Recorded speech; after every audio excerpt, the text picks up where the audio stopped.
Hello everyone. Sorry. I'm sorry. I don't know how this happened. Okay.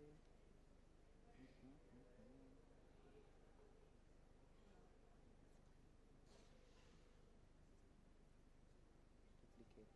Yeah, should be duplicate. Yeah. Hello everyone. I'd like to thank the organizing team for inviting me here and allowing me to present a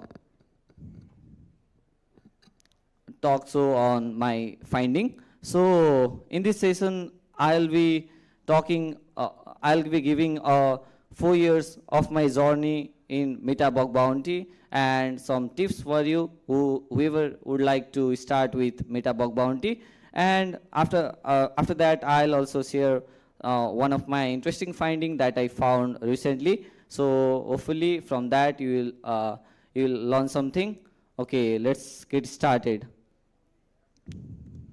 Okay, talking about me, I am a bug bounty hunter at Meta since 2020, and I have discovered over 60 plus security vulnerabilities in Meta products, and some of my research findings were covered by international magazines like TechCrunch, The Verge, and many more. Yeah, this is all about me. And today's agenda I'll be talking about how I got into Meta Bug Bounty, and after that I'll give some insights about getting started with Meta Bug Bounty. Also, I'll talk the positive sides, benefits of trying Meta Bug Bounty, and I'll submit my research on defending against reaction farming on Facebook. Okay, the first slide would be how I got started. Actually, to be honest, I was a physics student back then, and I went to this field, bug bounty hunting, by accident. So actually, I was an undergraduate physics student, and I was solving these big boring equations, and I also had a Facebook page with 100,000 plus followers. And if any of you do manage your Facebook page, you know that there are DMs from a lot of people in your page. So I think this issue. Yeah, it's fine. Can you hear me? Yeah. Okay.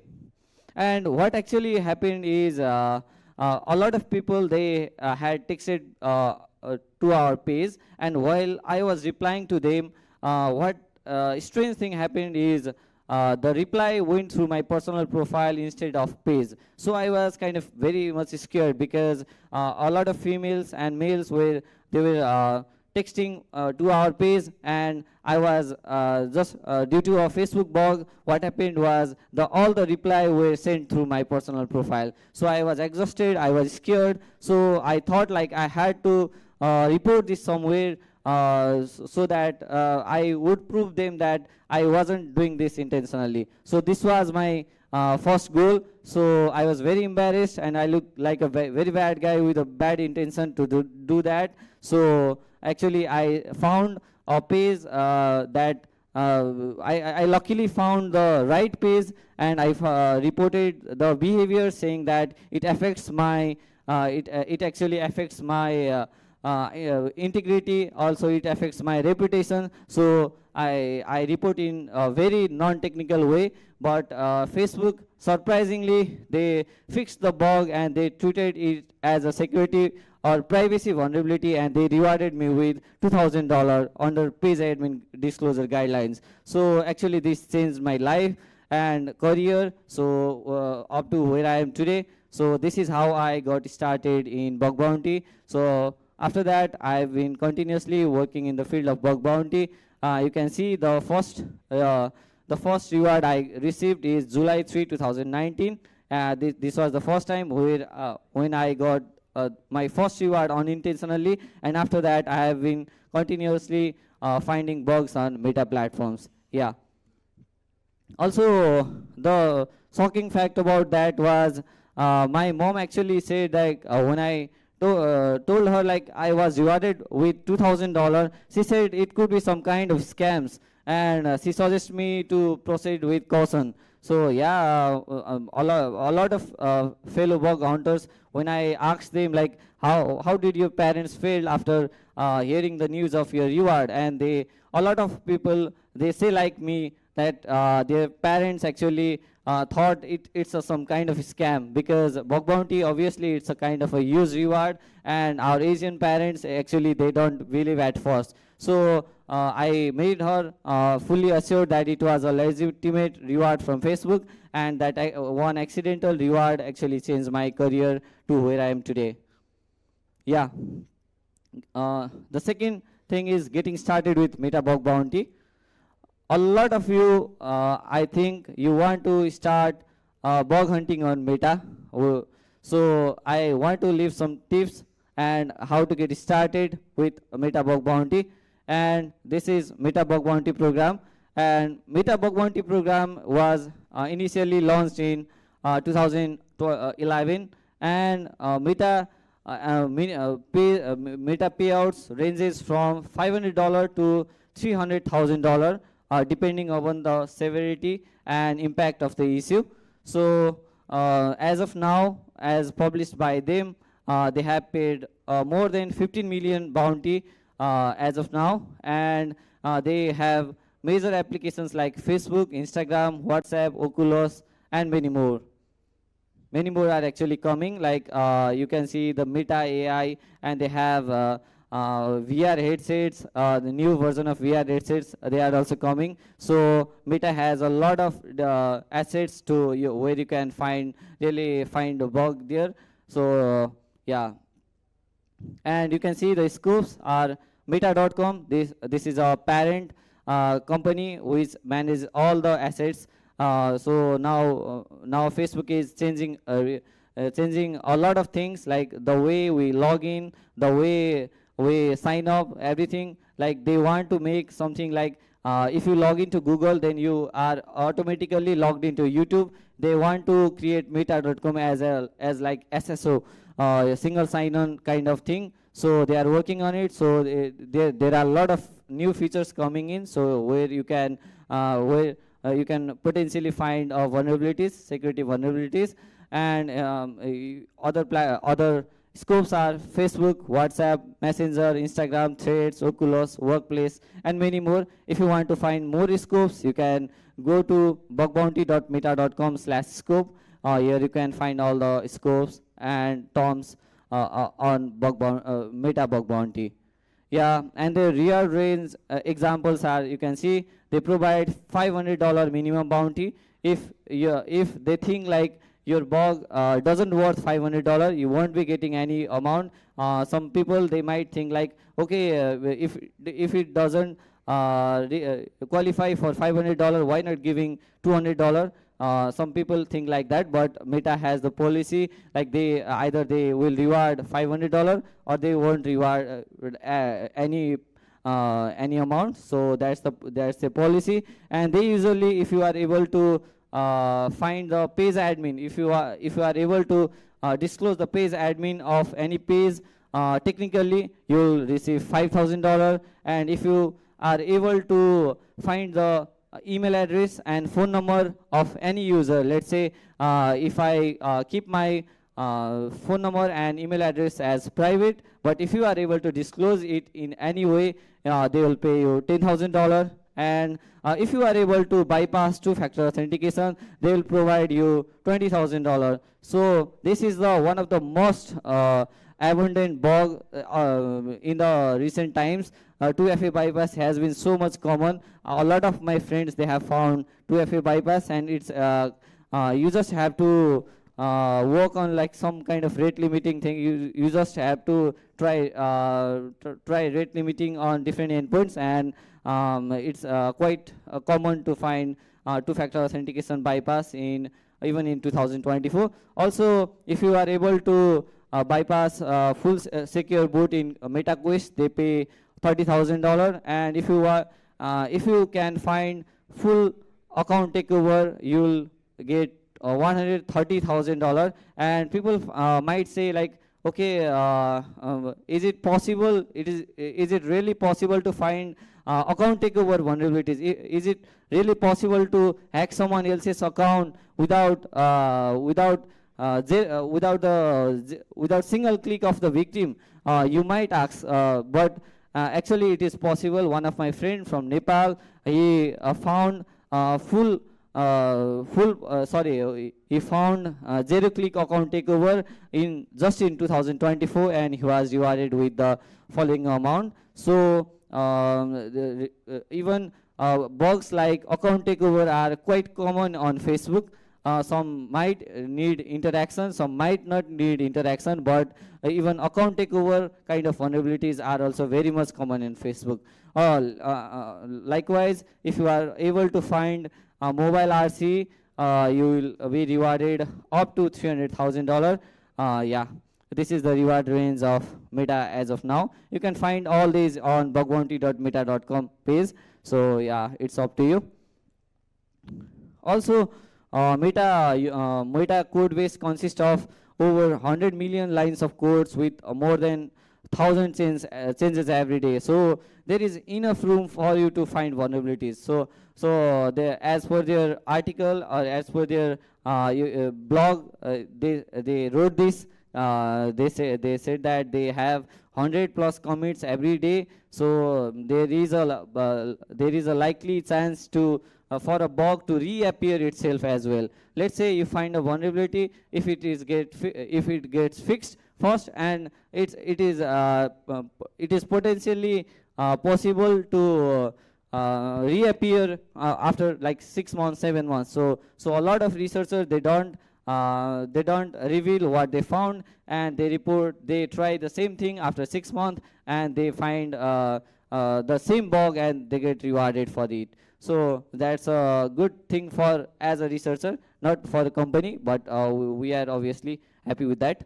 And you may find logical issues from UI itself. On Facebook, unlike other platforms, you have a lot of bugs in UI, user interface as well. Lastly, in 2020, when I was talking to a friend on Instagram, her private email address and her date of birth was disclosed in the right side. So it was disclosed without doing anything. So sometimes the UI could have high impact vulnerabilities as well. So I was rewarded around $13,000 for just for telling them that okay, in the UI here's a email and phone number that's leaking. So I reported the bug and got reward. So you should be just observant, and that will probably cause you to find such issues from the user interface as well. And also you can find GraphQL iders from using Google Chrome DevTool and Burp Suite as well. There are Facebook uses GraphQL as an API. So there are a lot of endpoints, millions of endpoints. So so a lot of endpoints can be vulnerable even now. So you should build some of your unique technique to find GraphQL variable and doc ID, so that you will be able to find GraphQL iders on Facebook. Likewise, rate limiting issues are very common on Facebook. As I have already said that whenever any feature comes in, Facebook usually always misses the rate limiting part. I don't know why, but Facebook never implements rate limiting thing when they release the new feature. So if you are lucky and if you found the new feature first, and if you are the if you report that bug first, then it's likely that you will be rewarded. So it's a good thing for us. Yeah. And abundant and highly rewarding bugs on Meta. You can see that missing rate limit in entering OTP causing ATO, as I have explained earlier.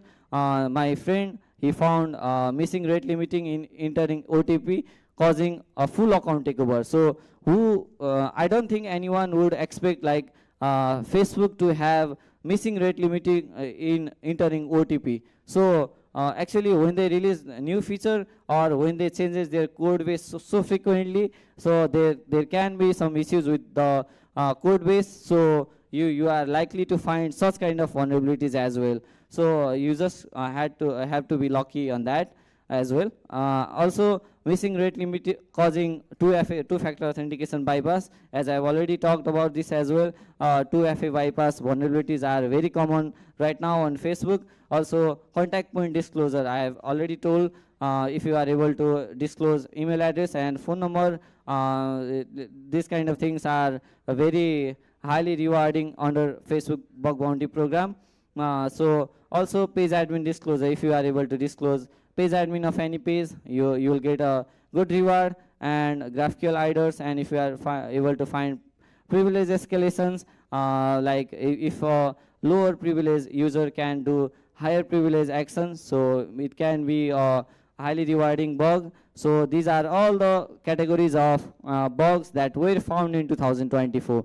Yeah, so but there can be some challenges in Meta bug bounty, because they have got very skilled Meta security team. We call they have a very good knowledge about the overall security infrastructure and overall security engineering. That's one of the challenge. And also we have top researchers all around, so your bug can go duplicate if you submit it later on. So you should be the first one to submit. And also some people when they come from other bug bounty platform to Meta, they try to find some bug classes like SQLi, XSS, like that. But actually Meta Facebook uses React.js that eliminates XSS, some major a lot of XSS from the framework level. So it's not a good idea to look for XSS vulnerabilities in Meta. Yeah, okay, you may find some some XSS in edge cases, but it's not that usual like other platforms. So in term talking about SQLi, one of the one of the Meta employee, they said that never ever, nobody has ever found SQLi on Facebook as of now. So not even researcher, not even employee have ever found any SQLi vulnerability on Meta products. So it can be a waste of time if you focus on these kind of vulnerabilities. So you need to know about, like, you need to be specific about when hunting on such kind of programs. So yeah, that's the thing. And also they have a very good detection system. Like if you are trying to abuse any vulnerabilities, if you are trying to abuse any feature, then they have a very good detection system, and they'll kick you out for a while. So it's very difficult to detect abuse things. And they have got legal and abuse team. Like let's say if you abuse anything on their platform, then you will get called by the abuse team, legal team. So and you will face legal consequences. Yeah. And here's another challenge is Zonkolon. Zonkolon is a static code analysis tool made by Facebook. And as for Facebook, they say that 70% of the vulnerabilities are detected by Zonkolon. So we researchers just find 30% of the vulnerabilities. It is a static code analysis tool. It can scan all the lines of code in few minutes and find the possible vulnerabilities from the code analysis. So they have invested really a lot, like millions of dollars into it. So they are making the tool really perfect. So it will make us very difficult to find valid vulnerabilities in the days to come. So we have to deal with this as well. So yeah. But you may say like Zonkolon is, we may say like, okay, Zonkolon finds 70% of the vulnerabilities, but we happy that it still can detect rate limiting issues. So you should be happy of it. And I asked like why, I asked to a Facebook employee saying like why it can't just find the basic rate limiting vulnerabilities, and they said like rate limiting is different in different endpoints. Like let's say in comment section they have different rate limiting, and in while liking the post they have different rate limiting, while posting on Facebook it has different rate limiting. So they had to be implemented differently on each endpoint, so they might forget sometimes. So that's the case. The system, their static code analysis tool is also not able to find the this rate limiting issues in a proper manner. So why we used to try meta bug bounty? Okay, first thing, why you should try meta bug bounty is the reward is always based on maximum potential impact. These are some of the examples where a researcher submitted an open redirect issue. Usually open redirect issue is considered as a very low priority issues on other platforms. Even in Facebook it is considered a low priority, but when you submit a bug to them, and if they are able to escalate that vulnerability, if any of the Facebook employee or Facebook team, security team, they escalate your open redirect to XSS, then they will add all the amount as if you contributed for that. So you'll get the whole amount, even the research is done by the Facebook team. So there has been certain cases where researchers were rewarded for submitting very simple vulnerabilities, like they submitted open redirect and Facebook found XSS on Facebook exploited it to XSS, and the researcher was later rewarded with $25,000. And the researcher found CSRF, and Facebook employees, they found many CSRF of such type, and they rewarded him with $25,000. You can see that here in the screenshot. Our further internal research identified other vulnerable endpoint thanks to a report. So as always, our bounty reward is based on maximum potential impact of a report rather than being limited to the issue initially reported to us. So they paid him $25,000 just for one single CSRF. Okay, so this is one good side of hunting on Facebook. Also, there was one researcher who reported an open redirect, but a Facebook team were able to escalate it to a very sophisticated kind of remote code execution, and they rewarded him $80,000. So it was probably back in 2021. So the reward on Facebook is always based on maximum potential impact. Unlike other programs, I see a lot of programs, they try to reduce the impact, and they want want yourself to dig further until you reach the maximum point. So only they will reward up to how much research you conducted. So Facebook meta bug bounty is actually different from this. Also, you will get high quality bug bounty swags every year, and you can see in the picture there is a researcher just posing with the swags from Meta. So yeah, these are the swags you get every year. These are high quality swags.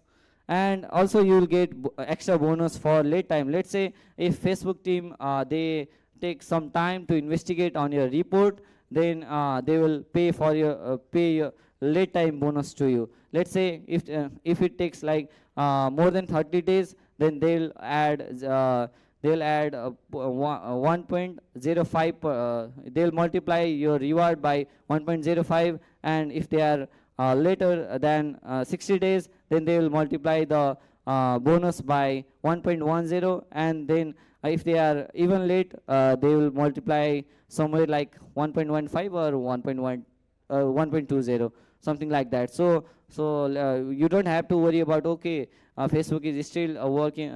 Facebook has not provided me with a payout, so you don't have to worry on that. You'll later get that with very good interest. So also there is a loyalty program called Hacker Plus bonus you'll get on Facebook. Facebook have categorized their researchers on different levels. There are diamond, platinum, gold, silver, and bronze level, and based on your level, they will invite you to different live hacking events.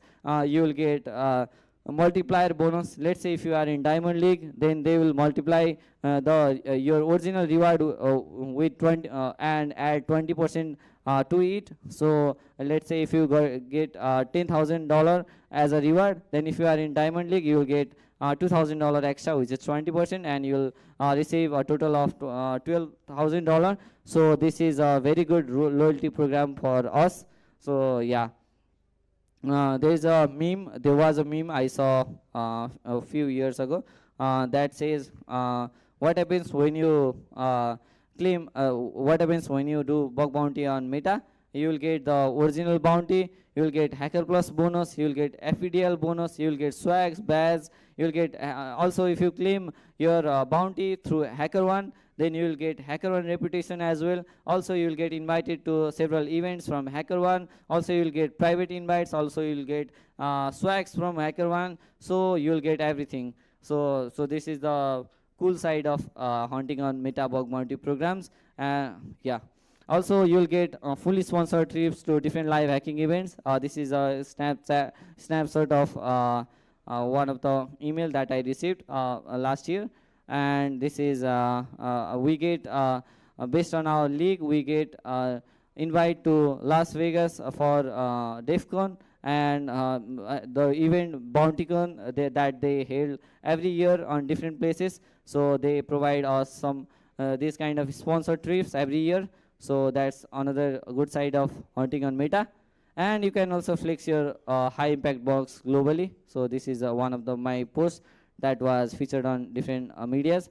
And you know, the media person will also take your box very seriously, because you found probable you found a critical, if you found a critical bug on like a very popular social media platform. Let's say if you find let's say if you find a bug on HackerOne private program, you can't disclose that to anyone, even no matter how critical it is. But if you find something on Facebook has a very good disclosure policy. They allow us to disclose the full bug once it is fixed. So you can flex your high impact bugs globally after that.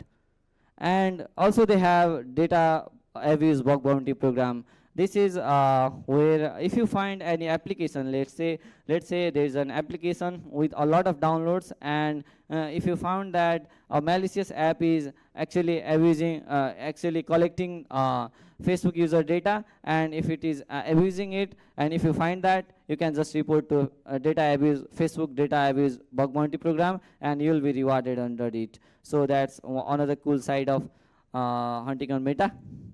And also intercepting on mobile traffic is made a lot easier on Facebook recently. So Facebook has introduced white hat settings, which you can enable from your settings. And if you enable this, you can directly intercept the request, Android request from Android request to your burp suite or any other proxy tools, and you can find a lot of endpoints and probably a lot of more bugs. So this white hat setting is currently available for Facebook for Android, Instagram, and Messenger. Rest of us, you should use Frida and some other tools to intercept mobile traffic. Yeah, this is one of the cool thing. And now I'm going to talk a bit about my research that is defending against reaction farming on Facebook. So this topic might be quite confusing for a lot of you. I'll try to make it easier. Let's get started. Yeah, background is during the last year BountyCon event, one of the Facebook employee, he advised me to look into business integrity issues. Facebook has business integrity program as well. So under business integrity, what comes are like if you are able to create arbitrary balance in revenue. Let's say there are a lot of people that they are earning through Facebook, and if you are able to create arbitrary balance, if you are able to increase or decrease the balance, then it's a business integrity bug. Also, if you are able to run ads with fake payments, then it is considered as a business integrity bug. Also, if you are able to increase like, comment, views using bots, then it also comes under business integrity bug. Also, if you are able to bypass different verification, let's say if you spam Facebook with any means, and if they block you for a certain time, and if you are able to bypass that, it comes under business integrity box as well. So these are some of the segments of business integrity box. And I remembered that in Facebook it used to be possible, like we were able to increase likes and followers using different bots and platforms, websites. I used to do that when I was a teen, when I was in a teenage. So that thing popped up into my mind, and I knew Facebook has long struggles with like farming, and there is no still clear solution for it. Yeah. The challenges for combating with reaction farming, the major income for Facebook is actually they sell likes, they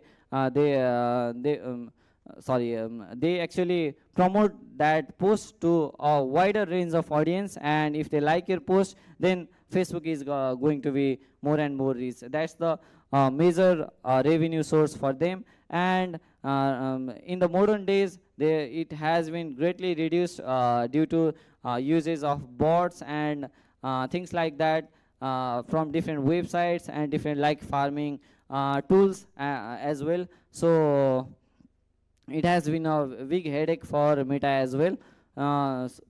So I like to talk about like what are the challenges for why are not they able to really disable this kind of reaction farming on Facebook.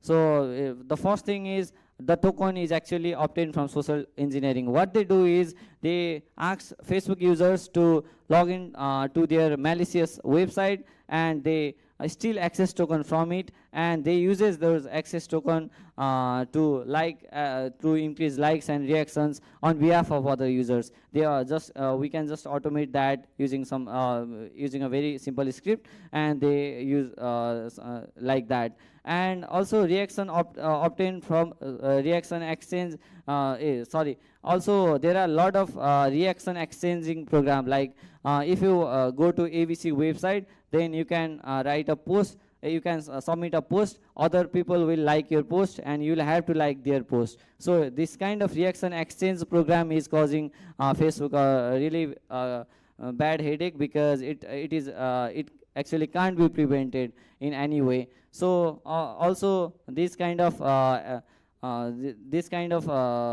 systems, they potentially abuse the vulnerabilities that is presented on Facebook as well. So this can be another reason. Also there are violation of Facebook terms of service, uses of this reaction farming kind of things in some overseas countries, and it will be very difficult for Facebook to take legal actions. So they are like helpless in this regard.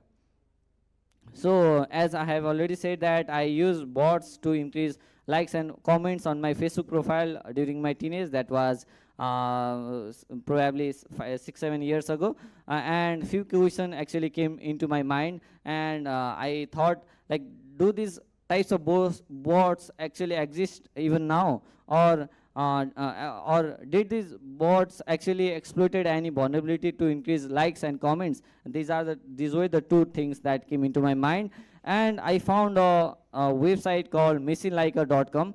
The website was basically increasing Facebook likes for free. You had to submit a link. You just had to submit a URL there, and after that, in a while, your Facebook post reactions will be increased by 50, and after a certain cooldown period, then again you can apply the same way, and your reaction will be increased by 50. And those were actually the real people. I don't know, I was actually clueless, like how is this happening. So I began to start working on it, like find any clues on that. So the website was actually like this. The website had login with Facebook button. You can see the website says in the home page it has login with Facebook button. I clicked on login with Facebook button, and it on in the another page it says it had 8-digit codes, and under it was there was a button called allow permission. Then I clicked on allow permission, and I was redirected to facebook.com/devices, and the code was auto-filled. You can see like this one, and I clicked on continue to see what happens as I was redirected to facebook.com, the original domain. Oh, sorry, I'm sorry. Okay. There's a check going on. Please.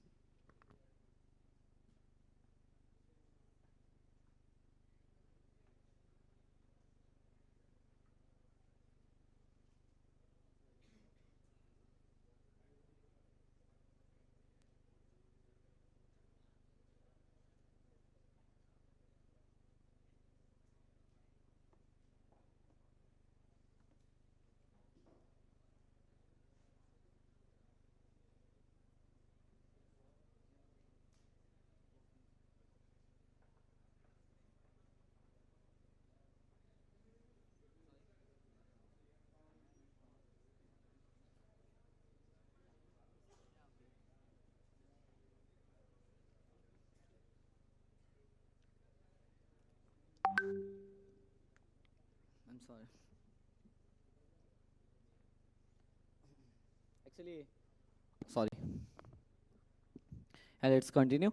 Yeah, no, once I clicked on allow permission, then I was redirected back to facebook.com/devices, and I was skeptical already, like how is this happening at all? And I clicked on continue, and you can see the I can see sorry, the website was then asked a lot of permission for me, like it was the pop-up was basically Facebook Watch for Android TV is requesting to access your page, and App Insights it was basically asking a lot of permissions, like it want access to my pages, it want access to my photos, and many more. So I declined all the permission, and it continue. This is a basic OAuth flow that is used by Facebook for login.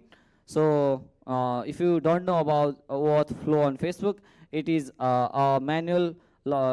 It is a flow that allows you to manually build a login flow for obtaining access token with different permission from Facebook user. Let's say if you create an application, and if you want Facebook user data, then what you can do is you can just go to Facebook and you can create an application, and you can add what permission you like to get, and once Facebook approve, then you can build a auth flow where people can log in with Facebook, and you will get the desired permission and information. So that's the actual thing. And getting back to the website, what happened is I went once I completed this auth flow, then I went back to website, and there was a very strange thing going on, and the website was saying like the post privacy is not public, hence it cannot get reaction. I was really amazed, like I had not given any permission to this application, but how this website is able to access my photo and say that the privacy of this photo is not public. So this question came into my mind, and after a bit of research, I found that the permission received by the application were this much. It ranges from user birthday, user hometown, user location, and a lot more permissions. So it was stealing permission without my consent. You can see that I denied all the permissions, and I completed the auth flow, but actually it received this level of permissions. So I began to look what is going on. And if you don't know what first party application, the permission we received from first party application. If you don't know first party application, it is actually created by Facebook for the internal apps. You can see in the picture here, when you log into Instagram, you may see login with Facebook. This login with Facebook, this application that is made, it is first party application. Any application that is made by Facebook itself, it is first party application. There are a lot of first party application like Facebook, Instagram, Meta, Business Suite, and a lot you will see under Facebook. And what first party application can do is they can call GraphQL mutation, and they can actually perform CRUD operation. Like they can using those first party tokens, we can remove the phone number, add the phone number, add the email, remove the email, and things like that. So it's basically an account takeover. If you are able to steal the first party token, it is an account takeover. Facebook will consider this as an account takeover. So yeah, this is what the application was doing. Although I was declining all the permissions, the app was able to steal this level of permissions, and that too from a first party application. So yeah, I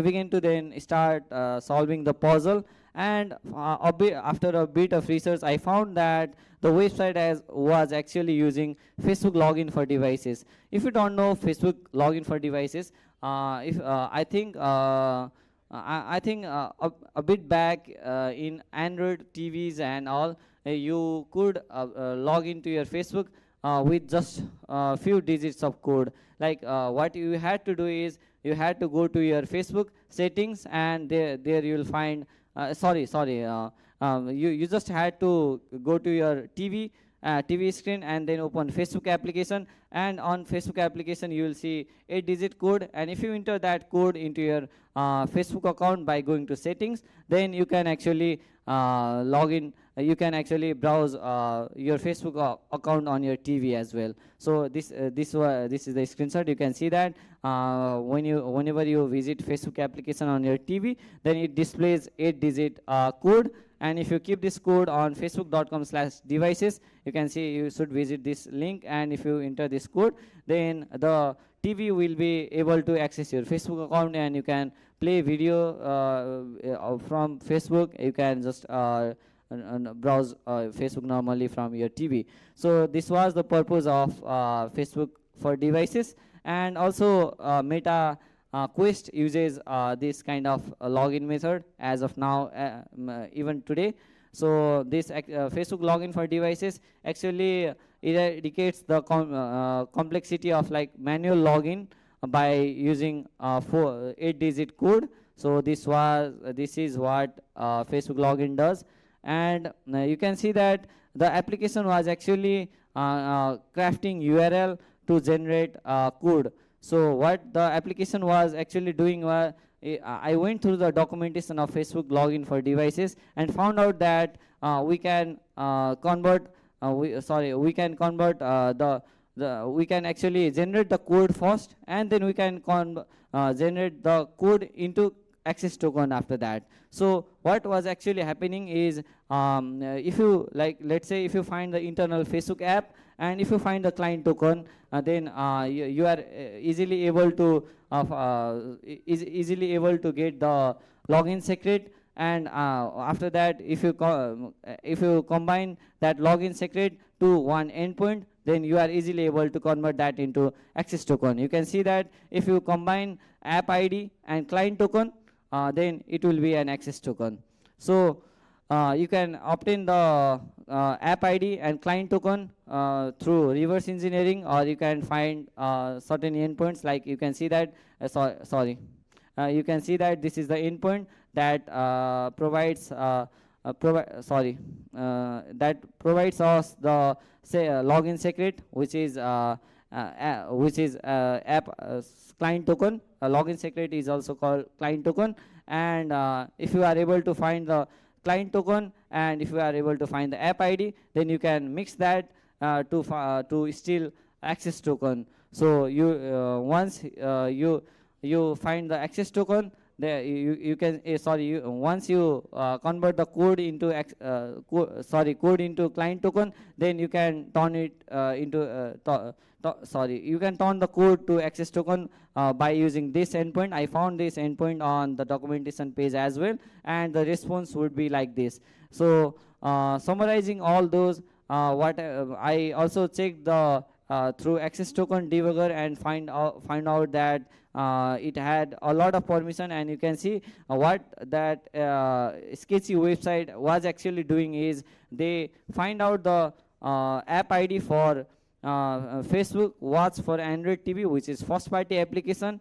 And then what they were doing is they were finding the client secret, and they were combining those client secret and app ID with client secret and app ID to get access token. And then they were able to they were actually collecting those access token and performing likes on other users behalf. So this was a very big like farming thing that was going on, and this app was pretty much popular. Like it had over 1 lakh 1 lakh followers on Telegram itself. So it was a very popular application, and in this way you can see that they were able to steal access token of any user when they even when they decline all the permission. They were actually getting all the permission due to a Facebook bug. So I reported this vulnerability in Facebook, and the conclusion was, you can see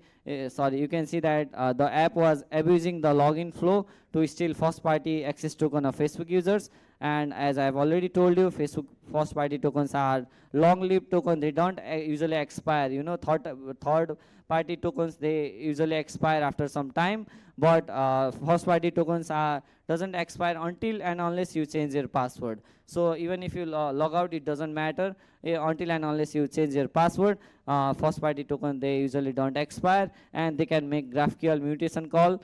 This means like you can change your password using that token. You can add a remove email, you can add phone number. So using using this using this kind of access token. Also full permission were given due to a Facebook bug, despite the user denied the permission. Also code was actually autofilled. Let's say if you submit this URL, the below given URL to any user, and if the user actually clicks on that link, then the code will be autofilled. This would make the attack very easier. So I reported this behavior to Facebook, and you can see that all process used could be automated using 3 URLs. Yeah, first, what what an attacker did was they generate code from this URL.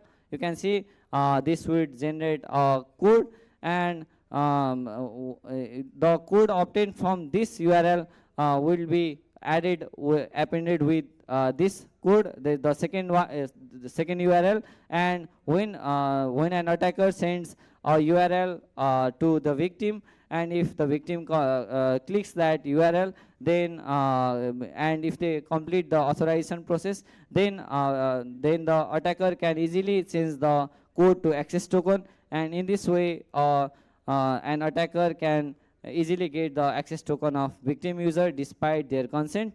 Yeah, this was the bug. And how Facebook fixed the issue was only required permission were given to the application. Once Facebook fixed, you can see that only required permission were given. You can see the picture here. Before it was saying like Facebook was for Android would like certain permissions, but now the pop-up was changed by this one. So it clearly indicates that Facebook was for Android TV would like to access your Facebook account. So so that a lot of people, they will be warned.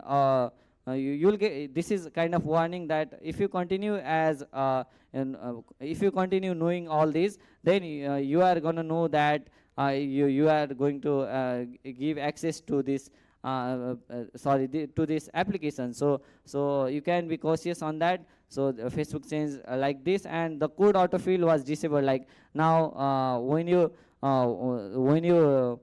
send the code to the victim, the second code, then it won't be autofilled. So this makes the attack complexity very high. Also, the site was closed down. No more stealing of access tokens.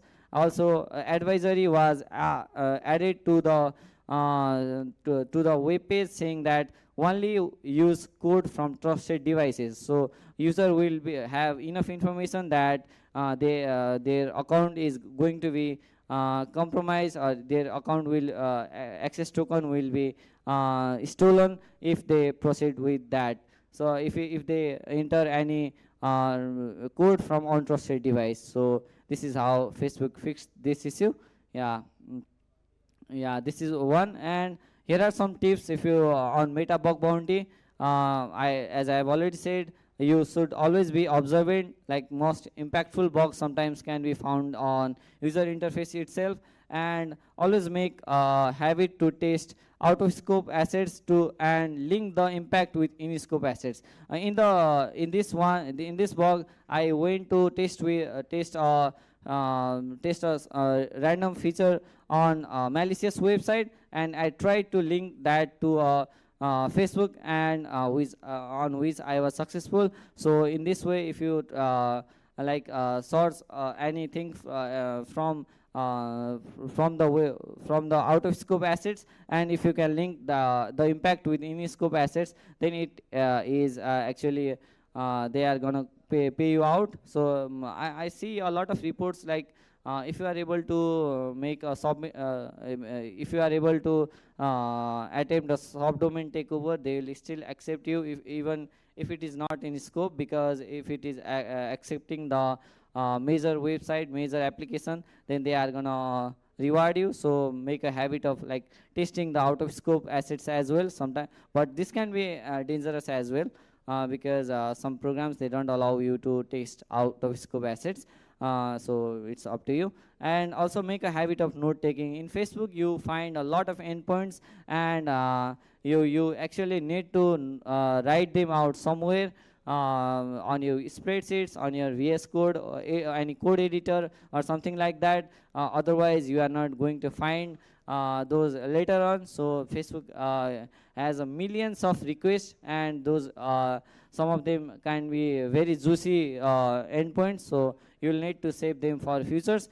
And I suggest you to focus on Facebook specific bugs. Like you don't find this kind of bugs in other programs, like page admin disclosure. If the page admin disclosure is I think it is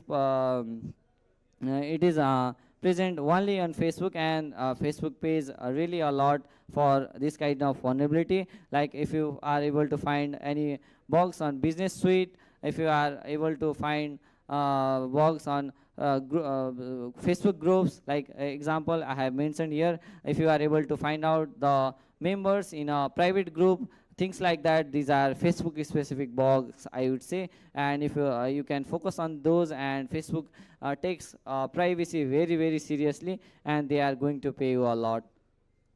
Yeah, that's all. And you can find me on Facebook, Twitter and LinkedIn if you like, and we can stay connected.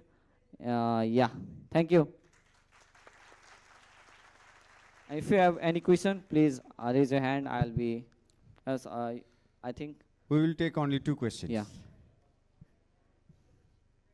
Anyone? Yes. I am not very much experienced about web security, but during an investigation, I have found something on Facebook. So I want to share that experience with you, that you can identify that as a bug of Facebook or not. So initially 2 years ago, there was a link that was scrolling around the Facebook page, Facebook, that was, please check your profile, who has visited your profile for last 7 days. There was a link like that. So when that was a random website and a link. So when I clicked on that, so that redirected me to a Facebook third-party application allowing site. That was the Facebook domain. So I am not disclosing the app name.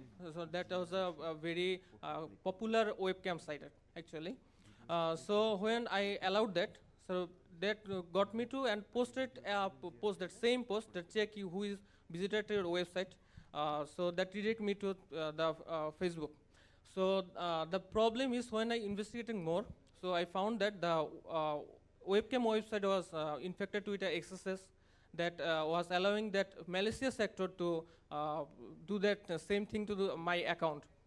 So will it be selected as Facebook bug or the bug from the third party website? Yeah, it depends. I think it's a very specific case that you have mentioned, but as you have said, like you are moved to another application, third-party application, and the post was made through third-party application via through a sharing function. So I don't know how that sharing function was executed, but if it is executed in a third-party application, no matter if it was executed due to a bug or it was on your own, I don't think it's going to be counted as a bug on Facebook because it's a completely different website.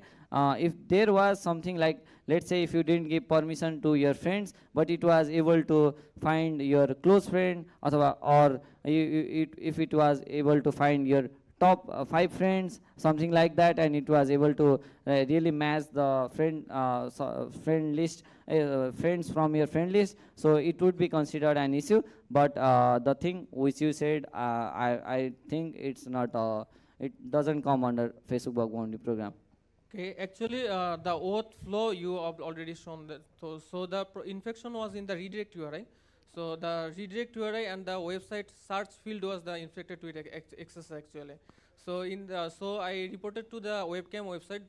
Then they fixed that search parameter, and the issue was resolved. Thank you. Okay, that's good for you. Yeah, I'll get back to you offline after this. Yeah. One last question, if there is any. Anybody? Yeah, from the upstairs. I think there are two. You both That's good. decide.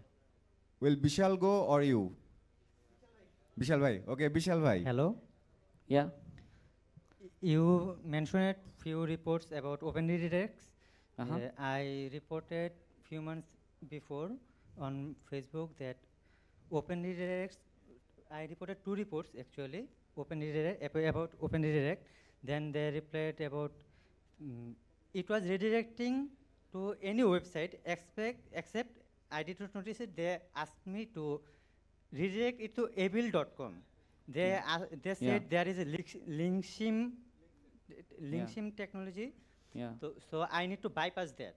Uh-huh. So is that you mentioned reports, are they before link shim or it is bypassed the link shim, then it is reported? No, actually, I didn't demonstrate any kind of open redirect vulnerability here. If Open redirect to RC, open redirect to CSS. Yeah. I mean, like those were the categories, some of the categories of bugs that other researchers found, and Facebook employees internally detected them, and I'm not sure like how they were able to change that to RC or account takeover, something like that. Yeah. Actually, I wanted to know that was the link shim bypass possible? Yeah, maybe.